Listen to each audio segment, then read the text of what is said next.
84? Tak. Tak. Jesteś z mamą w kinie Warszawa, mówiłeś? Tak, tak, rok 84, Wrocław, kino Warszawa, ta szarzyzna jeszcze tamtych czasów.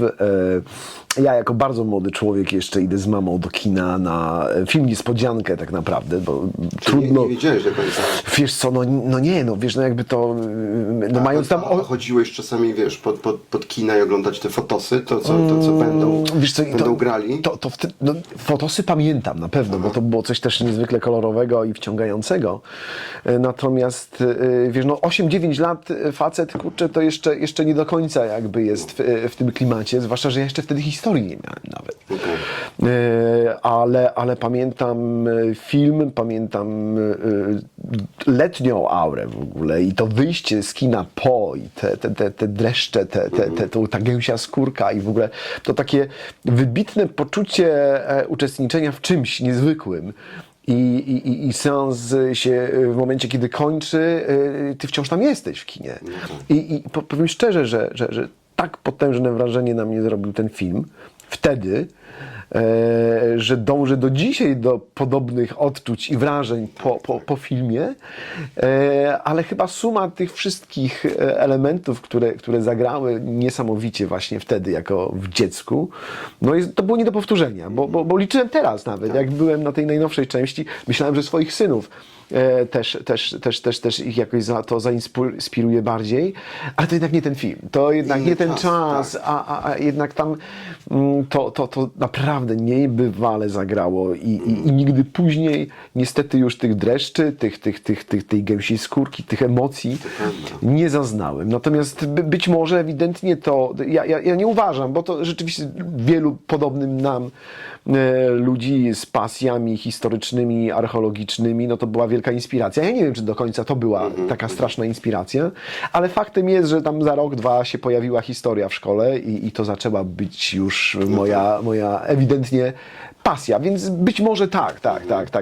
Ta formuła tej historii, tej przygody, tych poszukiwań, to zadziałało. I tutaj nie ma co się krygować, że niektórzy tam psioczą i mówią, że to niekoniecznie, ale to wywarło wpływ na wiele pokoleń. Z całą pewnością. Ja poznałem całą masę ludzi i w Polsce, i za granicą, i archeologów, i wiesz, i historyków, którzy jakby palcem mogą właśnie pokazać, nie? Ten moment, kiedy to się Mimo, że później się może tego trochę wstydzą, bo później dochodzi do nas generalnie jakby wydźwięk. To też jest właśnie, wiesz, to też jest kwestia tego zmieniającego się czasu i percepcji i w jaki sposób my postrzegamy, bo ten pierwszy film, umówmy się, znaczy w ogóle generalnie już w tej chwili Indiana Jones jest postrzegany jako politycznie niepoprawny, prawda, z różnych aspektów, ale wtedy to nie było jeszcze, nie było takiego pojęcia, to nie funkcjonowało. Chociaż znam kilku archeologów, dla których, i to mimo pełniących funkcje,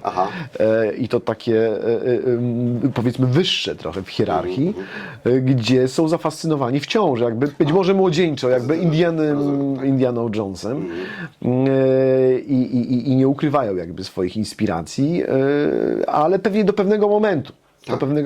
Ale to jest jakby już chyba temat na inną opowieść i rozmowę. Ja ci zazdroszczę właśnie tego momentu, bo ty potrafisz go zdefiniować i jakby go widzisz. I ja niestety nie pamiętam swego właśnie, jestem ciekawy, jak Indiana Jonesa i to jest dramat w ogóle, bo uwielbiam i każdy film jakby celebruję, ale nie pamiętam z tej prostej przyczyny, że wiesz, dla mnie była w ogóle już dosyć taka specyficzna sytuacja, bo niedługo po premierze, że na początku 85 roku ja wyjeżdżam z kraju, więc jakby mój umysł już był zupełnie gdzie indziej. Tak, ale to nawet nie o to chodzi. Chodziło bardziej o to, że film tak mi się podobał, że poszedłem na niego, wiesz, z kilkanaście razy co najmniej, więc tego pierwszego razu on mi się już zadał. Natomiast te kolejne, tam niektóre pamiętam, że właśnie niektóre z kolegami i tak dalej, ale tak, to było absolutnie fascynujące.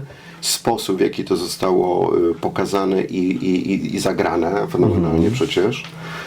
Ale jeszcze ci przerwę, bo dla ciebie, kiedy wyjechałeś do Anglii, brama świata się przed tobą otworzyła i ty już wtedy miałeś plany takie, że ty tak naprawdę jesteś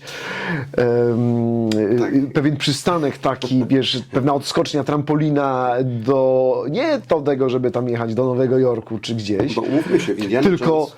tylko właśnie Tak, bo- bliżej, to tak? byłeś w stanie dotknąć tego. No. Dlaczego tak się działo? Dlatego, że Indiana Jones nie został wyjęty z kapelusza. To nie jest, wiesz, postać, która się wzięła znikąd.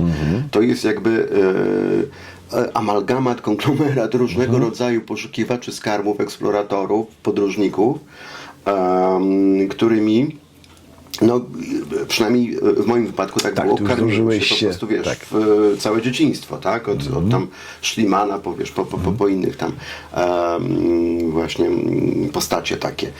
A też postacie filmowe, bo przecież człowiek Indiana Jones jest...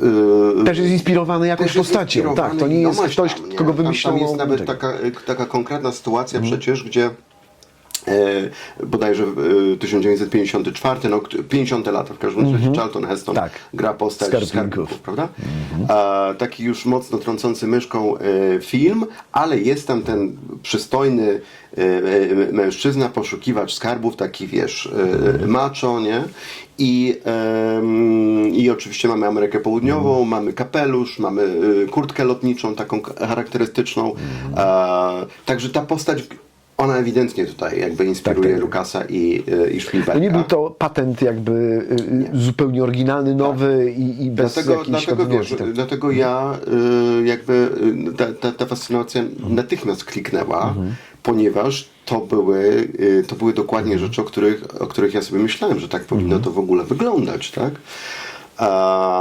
To oczywiście takie dziecięce jeszcze, ja już byłem takim, wiesz, no, późnym nastolatkiem już, ale mimo wszystko dzieckiem.